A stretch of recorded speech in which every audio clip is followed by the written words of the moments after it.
Hello दोस्तों, नमस्कार। MCC classes में साथियों आपका स्वागत है और मैं बताने वाला हूं दोस्तों परीक्षा ऐप के बारे में। ठीक है, चलिए तो बात करते हैं दोस्तों। अगर आप एमपी कांस्टेबल या सब इंस्पेक्टर की तैयारी कर रहे हैं तो टेस्ट सीरीज ज्वाइन करना चाहते हैं, परीक्षा ऐप के आप ज्वाइन कर सकते हैं। मैंने डिस्क्रिप्शन में लिंक दे रखा है वहां से। और यदि आप इस पर 40% का डिस्काउंट चाहते हैं तो दोस्तों ये MCC40 कोड यूज़ कर सकते हैं। और डेली आप प्रैक्टिस लगाएंगे तो आपको ये भी जानकारी होगी कौन सा टॉपिक आपका कमजोर है और कौन सा कंप्लीट हो गया है ना। ये रामबाण इलाज है दोस्तों टेस्ट सीरीज का, है ना।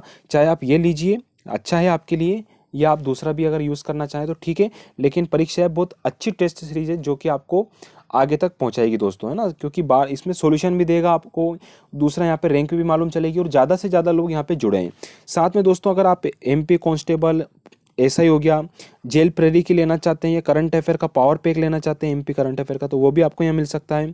कोड वही MCC40 यूज़ कर सकते हैं। डिस्क्रिप्शन में मैंने लिंक दे रखा है। या आप सब इंजीनियर की ग्रुप 2 सब ग्रुप 3 की इनकी एग्ज़ाम की तैयारी कर रहे हैं तो इनको डाउनलोड कर सकते हैं और टेस्ट सीरीज ज्वाइन कर सकते हैं। चलिए दोस्तों आगे बात करते हैं हम अपना जो पेपर है उसकी। हेलो दोस्तों, नमस्कार। एमसीसी क्लासेस में साथियों आपका बहुत बहुत स्वागत है। और आज हम देखने वाले हैं दोस्तों मध्य प्रदेश पुलिस का पेपर नंबर आपका जो है आज रहेगा 6ठा नंबर। ठीक है, तो 21 अगस्त का जो पेपर था 2017 का सेकंड शिफ्ट यानी 3 बजे का, वो हम देखने वाले दोस्तों। तो जल्दी से हमारे चैनल को लाइक और शेयर जरूर कर दीजिएगा दोस्तों अगर आपको अच्छा लगे तो बात करते हैं। जो पहला प्रश्न है बिल्कुल अपडेट के साथ पढ़ेंगे दोस्तों। जो पहला आता है दोस्तों, जो क्वेश्चन है वो प्रश्न है कि आपका कि RTI अधिनियम को देश के दिन राष्ट्रपति की स्वीकृति मिली थी, यानी कि किस तारीख को राष्ट्रपति की स्वीकृति मिली थी RTI अधिनियम को। तो ये मिली थी दोस्तों 15 जून 2005। कब मिली थी मेरे दोस्तों? 15 जून 2005, यानी कि ये आपकी तारीख हो गई। अब मैं बात करता हूं दोस्तों RTI जो मतलब कोई भी है, मतलब होता क्या है इसमें कि कोई भी जो है नागरिक दोस्तों, कोई भी सरकारी विभाग है उससे किसी भी प्रकार की जानकारी ले सकता है ना। तो ये नियम लागू किए गए थे राष्ट्रपति के द्वारा 15 जून 2005 को। तो ये आपको याद रखना है ना, RTI। ठीक है, आगे की बात करते हैं। अगला प्रश्न आता है दोस्तों कि अवशेषों से CNG बनाने वाला भारत का प्रथम जैव CNG प्लांट कौन सा है? तो ये है दोस्तों महाराष्ट्र राज्य में स्थित है। कहाँ किस राज्य में स्थित है? महाराष्ट्र में। ठीक है, तो ये आपको याद रखना है। महाराष्ट्र की बात की जाए तो महाराष्ट्र की राजधानी मुंबई है दोस्तों। क्या है दोस्तों? मुंबई। तो मुंबई याद है अपने को। ठीक है, चलिए। और मुंबई एक द्वीप पे बसा है। किस पे बसा है दोस्तों? द्वीप पे बसा हुआ एक आपका शहर है। दूसरी मैंने बात करी, इसको आर्थिक राजधानी भी बोला जाता है भारत की। ठीक है, उद्धव ठाकरे यहाँ के CM है दोस्तों। आप सभी जो लोग जानते होंगे, यहाँ के राज्यपाल भगत सिंह कोश्यारी है। और जो बॉम्बे हाई कोर्ट लगता है ना दोस्तों, है ना, बॉम्बे हाई कोर्ट की बात करूँ तो दीपांकर दत्ता। कौन है दोस्तों? दीपांकर दत्ता यहाँ के मुख्य न्यायाधीश है बॉम्बे हाई कोर्ट के। ये अभी आपको यहाँ पे याद रखना है।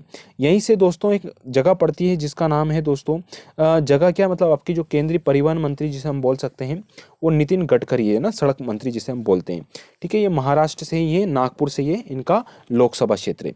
आगे की मैं बात करूंगा दोस्तों कि नीचे दिए गए, ये तो आपको करना है, मैथ्स रीजनिंग वगैरह। यहाँ पे कुछ प्रश्न यहाँ पे बीच में आ गए हैं। तो आगे की मैं बात करूँ दोस्तों, आप पढ़ाई अच्छे से कीजिए ताकि आपको कोई दिक्कत नहीं आए। ठीक है, और टेंशन मत कीजिए, पेपर सभी होंगे, है ना। जो भी किसी भी प्रकार का जो भी आ रहा है सिस्टम, है ना, नोटिफिकेशन, वो ठीक है, लेकिन आप अपनी तैयारी सुनिश्चित करके रखिए। रनिंग भी दोस्तों धीरे धीरे आप कीजिए, है ना। एक मैं वीडियो आपको बना दूंगा कोई भी, ताकि कंफ्यूज ना हो इस चीज़ से, है ना, कि सर फिजिकल होगा या कुछ होगा, अपन डिस्कस करेंगे। पहले प्रश्न आता है दोस्तों कि भारत के गृह मंत्री कौन है?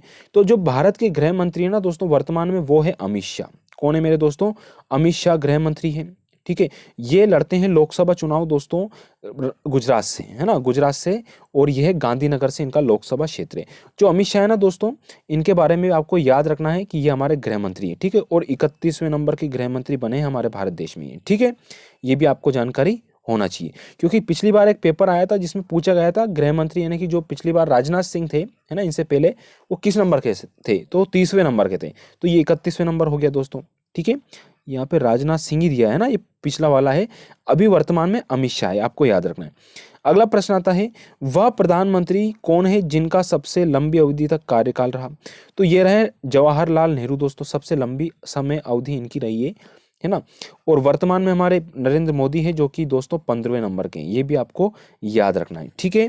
जल्दी से दोस्तों थोड़ा शेयर कर दीजिए, है ना, मजा आने वाला है पढ़ाई में आपको, ठीक है, क्योंकि लेटेस्ट आंकड़े बिल्कुल सटे सटाए चल रहे हैं आपके, है ना। तो प्लीज शेयर और सब्सक्राइब जरूर कर दीजिएगा।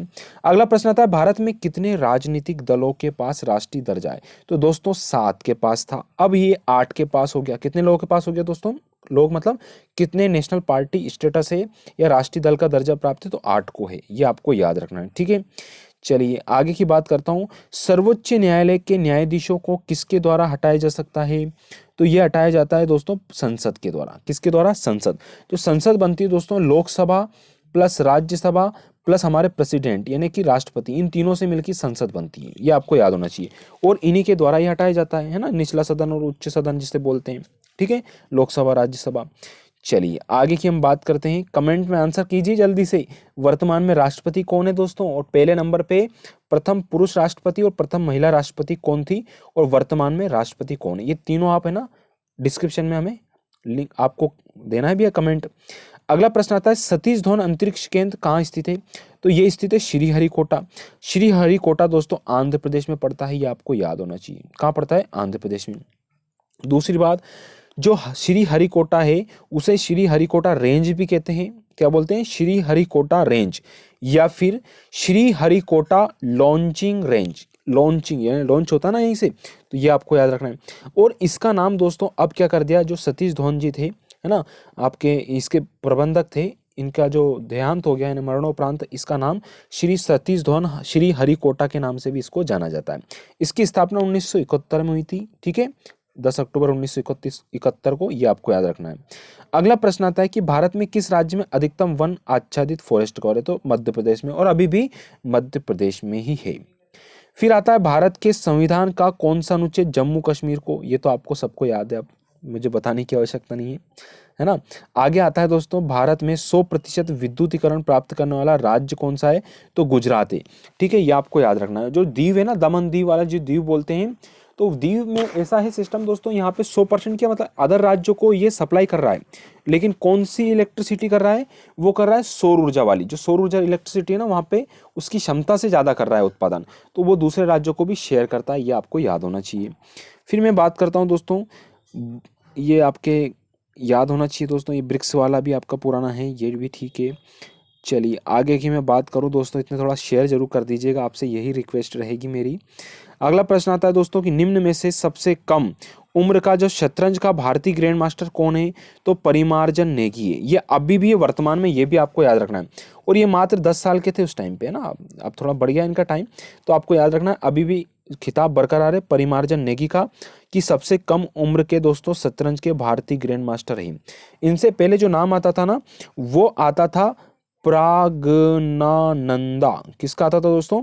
प्राग्नानंदा। ये 12 साल की थी 2007 में 17 में, ठीक है, ये आपको याद रखना है। और अभी वर्तमान में परिमार्जन नेगी है अभी भी, ठीक है।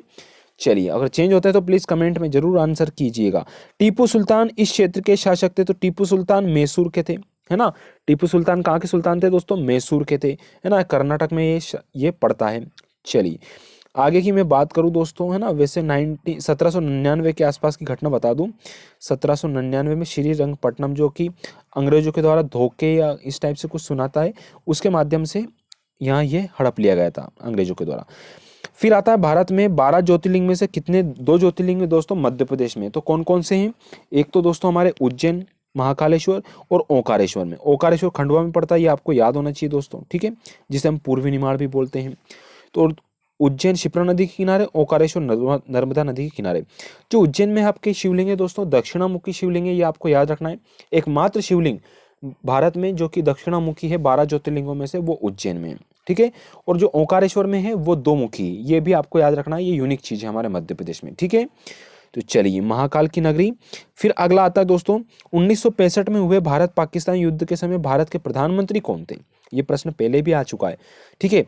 चलिए आप ऑप्शन लगा सकते हैं इसमें, मैं बताता हूं दोस्तों, लाल बहादुर शास्त्री थे। 1965 में भारत पाक युद्ध हुआ था, ठीक है, ये आपको याद होना चाहिए। उसके बाद भी युद्ध विराम के बाद ही ताशकंद में दोनों के बीच में समझौता भी हुआ था, ये भी आपको जानकारी याद होना चाहिए।